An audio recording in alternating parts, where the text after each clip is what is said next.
UGC के नए कानून की कहानी, जब न्याय का तराजू एक तरफ झुक जाए। जनवरी 2026 में भारतीय उच्च शिक्षा की दुनिया में एक तूफान आया है। यूनिवर्सिटी ग्रांट्स कमीशन यानी यूजीसी ने एक नया कानून लागू किया है, promotion of equity in higher education institutions regulations 2026। सरकार कह रही है कि ये जातिगत भेदभाव खत्म करने के लिए है, लेकिन देश भर के जनरल कैटेगरी के छात्र इसे लेकर बेहद परेशान हैं। आखिर क्यों एक न्याय के नाम पर बना कानून इतना विवादित हो गया है?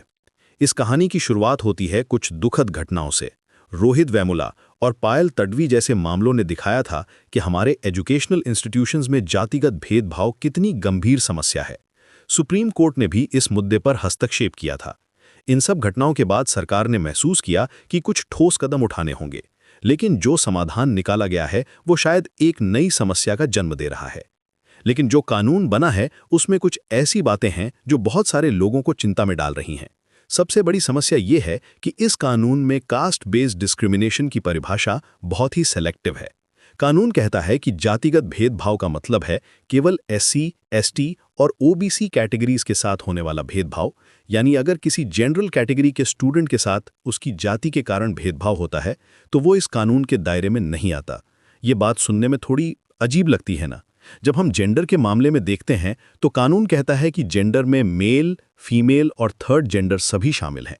ये एक बैलेंस्ड अप्रोच है जहां हर जेंडर आइडेंटिटी को प्रोटेक्शन मिलती है, लेकिन जाति के मामले में ये न्यूट्रलिटी नहीं दिखाई गई है। ये एक तरह से सोसाइटी को ऑप्रेस्ड और ऑप्रेसर की बाइनरी में बांट देता है, जैसे कि डिस्क्रिमिनेशन केवल एक डायरेक्शन में ही होता हो।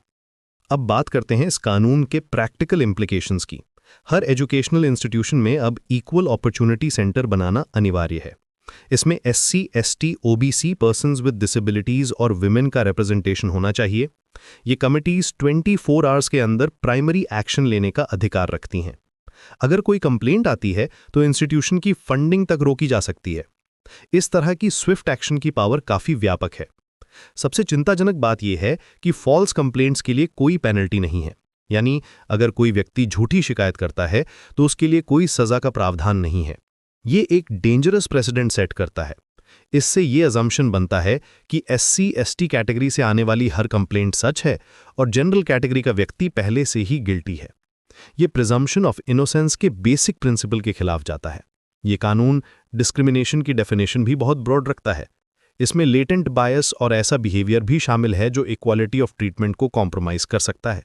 ये सब्जेक्टिविटी और इंटरप्रेटिव अनसर्टेनिटी को बढ़ाता है। अब सवाल यह है कि डिस्क्रिमिनेशन का मतलब क्या है? जो भी इक्विटी स्क्वाड को ठीक लगे वही डिस्क्रिमिनेशन है। ये बहुत ही सब्जेक्टिव इंटरप्रिटेशन की गुंजाइश छोड़ता है। एजुकेशनल इंस्टीट्यूशंस में अब एक अजीब सा माहौल बन गया है। जनरल कैटेगरी के स्टूडेंट्स और फैकल्टी मेंबर्स को लगता है कि वे पहले से ही अज्यूम्ड गिल्टी हैं। ये एकेडमिक फ्रीडम और फ्री स्पीच के लिए भी चिंता की बात है। कहीं ऐसा तो नहीं कि क्लासरूम डिस्कशंस में भी लोग डरने लगें? जब इंटेलेक्चुअल डिबेट्स में भी ये डर हो कि कहीं कोई बात डिस्क्रिमिनेशन ना समझ ली जाए तो एजुकेशन की क्वालिटी पर इसका क्या असर होगा? पार्लियामेंट्री कमेटी की सिफारिश पर ओबीसी को भी इस प्रोटेक्शन के दायरे में लाया गया है। दिग्विजय सिंह की अध्यक्षता वाली इस कमेटी ने दिसंबर 8, 2025 को अपनी रिपोर्ट सबमिट की थी। इससे कंट्रोवर्सी और भी बढ़ गई है, क्योंकि अब जनरल कैटेगरी के स्टूडेंट्स को लगता है कि वे कंप्लीटली आइसोलेटेड हो गए हैं। ये एक तरह से न्यूमेरिकल माइनॉरिटी बनकर रह गए हैं। ये कानून कई तरह की पनिशमेंट्स का प्रावधान करता है, हैवी फाइन से लेकर हॉस्टल से निकालने तक, परमानेंट रस्टिकेशन से लेकर पुलिस इंटरवेंशन तक। लेकिन ड्यू प्रोसेस और प्रोसीजरल सेफगार्ड्स की कमी चिंताजनक है। कोई प्रॉपर इन्वेस्टिगेशन मैकेनिज्म नहीं है, कोई अपील प्रोसेस नहीं है। ये एक तरह से कैंगरू कोर्ट की स्थिति बना देता है। सवाल यह है कि क्या ये कानून सच में इक्विटी प्रमोट करेगा या फिर एक नई तरह का पोलराइजेशन क्रिएट करेगा? एजुकेशन तो सबका फंडामेंटल राइट है और इसका फेयर एप्लीकेशन सभी कैटेगरीज के लिए होना चाहिए। लेकिन जब कानून ही सिलेक्टिव हो जाए तो न्याय कैसे होगा?